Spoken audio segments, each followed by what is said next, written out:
Hello दोस्तों, आप सभी का ऑल अबाउट सोर्सेस में स्वागत है। और ये समाज शास्त्र की कम्पिटिटिव सीरीज है और इसमें आज हम लोग कुछ ऐसे विचारक और उनकी प्रमुख अवधारणाओं के बारे में चर्चा करेंगे जिनके बारे में ऑलरेडी हम लोग चर्चा कर चुके हैं।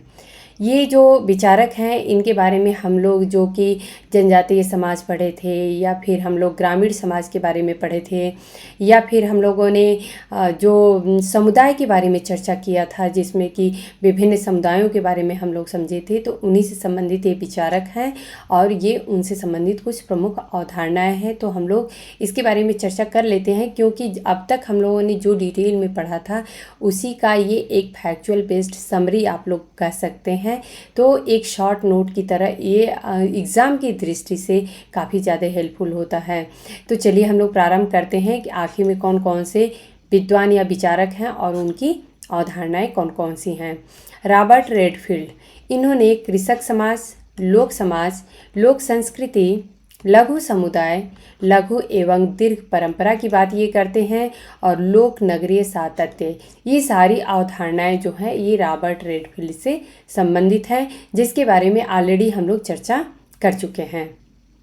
मैकी मैरियट, इन्होंने सार्वभौमिकरण एवं स्थानीयकरण की अवधारणा दी है, और ये इनका ऐसा मानना था कि जो दो प्रकार की परंपराएं, लघु परंपरा और अगर दीर्घ परंपरा, दो परंपराएं जो हैं, अगर हम मान लेते हैं कि एक दीर्घ परंपरा है, एक लघु परंपरा है, दीर्घ परंपरा का अगर हमने स्थानीयकरण कर दिया तो ये लघु परंपरा बन जाती है, और यहीं पे अगर हमने लघु परंपरा का अगर सार्वभौमिकरण कर दिए तो ये फिर दीर्घ परंपरा बन जाती है। तो इस प्रकार से मैकी मैरियट ने सार्वभौमिकरण एवं स्थानीयकरण का अपना कॉन्सेप्ट दिया है।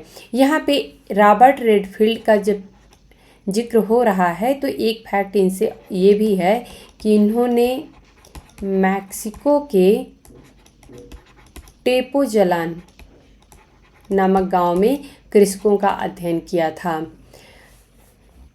M.N. श्रीनिवास की यदि बात करें तो इन्होंने ब्राह्मणीकरण, संस्कृतिकरण, पश्चिमीकरण, लौकिकीकरण, फैलाव तथा प्रभु जाति का कॉन्सेप्ट इन्होंने दिया है, और इसके बारे में भी हम लोग काफ़ी डिटेल में चर्चा कर चुके हैं। AC मेयर जो एक विचारक हैं, इन्होंने क्रिया प्रतिमान का कॉन्सेप्ट दिया है, इसे अंग्रेजी में एक्शन सेट भी कहते हैं। तो ये दोनों टर्म आप लोगों को याद होना चाहिए। अब यहाँ पे S.C. दुबे की यदि बात करें तो इन्होंने बहुल परंपरा और प्रभु व्यक्ति की अवधारणा दी है। बहुल परंपरा में इन्होंने बताया था कि जो मैकी मैरियट की बात करें या फिर हम अगर रॉबर्ट रेडफील्ड की बात करें कि इन्होंने दो परंपराओं की बात की है, लघु परंपरा और दीर्घ परंपरा। तो इन्होंने कहा था कि अगर हमें भारतीय परिप्रेक्ष्य में देखना पड़ेगा और भारतीय समाज को अगर हमें समझना है तो हम सिर्फ इन दो परंपराओं से नहीं समझ सकते हैं। भारत में और भी परंपराएं पाई जाती हैं, और इस प्रकार से इन्होंने 6 प्रकार की परंपराएं भी बताई हैं। एंथोनी कार्टर हैं, इन्होंने प्रभु समूह और मैत्री संबंध की अवधारणा दिया है। इन्होंने ऑस्कर लेविस, इन्होंने गुट समाज, गरीबी की संस्कृति अर्थात पॉवर्टी ऑफ कल्चर का भी कॉन्सेप्ट इन्होंने दिया है। अब ये ग्राम्य सर्वदेशीयता का भी कॉन्सेप्ट इनकी ही है। तो ये 3 कॉन्सेप्ट जो है ये ऑस्कर लेविस से संबंधित है। डेनियल लर्नर ने आधुनिकीकरण का कॉन्सेप्ट दिया है, और इन्होंने ही पश्चिमीकरण का विरोध करते हुए कहा था कि पश्चिमीकरण जो है एक काफ़ी संकीर्ण विचारधारा या सोच देखने को मिलती है, इसकी जगह पे हमें आधुनिकीकरण को प्रयोग में लाना चाहिए। लुई ड्यूमा ने पवित्रता और अपवित्रता का कॉन्सेप्ट दिया है।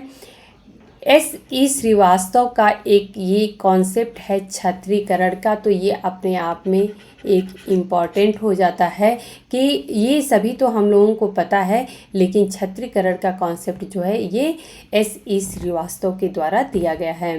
नर्मदेश्वर प्रसाद के द्वारा कुलीनीकरण का कॉन्सेप्ट दिया गया है।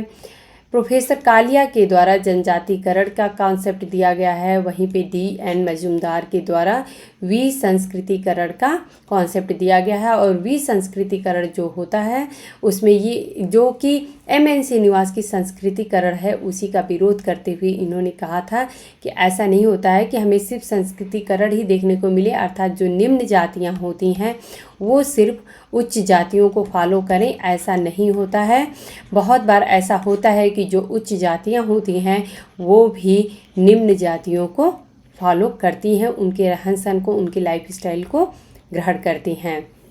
तो दोस्तों ये अब तक हम लोगों ने जो भी डिटेल में पढ़ा था उसकी ये एक शॉर्ट नोट की तरह आप लोग मान सकते हैं, एक फैक्चुअल बेस्ड आज का लेक्चर था। तो उम्मीद है कि आज का लेक्चर आप लोगों को पसंद आया होगा, और अगर आप लोगों को मेरा लेक्चर पसंद आता है तो आप लोग हमें कमेंट करके ज़रूर बताया करिए। अगर आप लोगों के मन में कुछ क्योरीज भी हैं कि हाँ कुछ ऐसा क्वेश्चन है जो कि आप लोगों को नहीं क्लियर हो पाता है, तो आप लोग हमसे शेयर कर सकते हैं। मैं भी कोशिश करूँगी कि मैं भी अपने खुद पढ़ूँ और आप लोगों को भी बता सकूँ।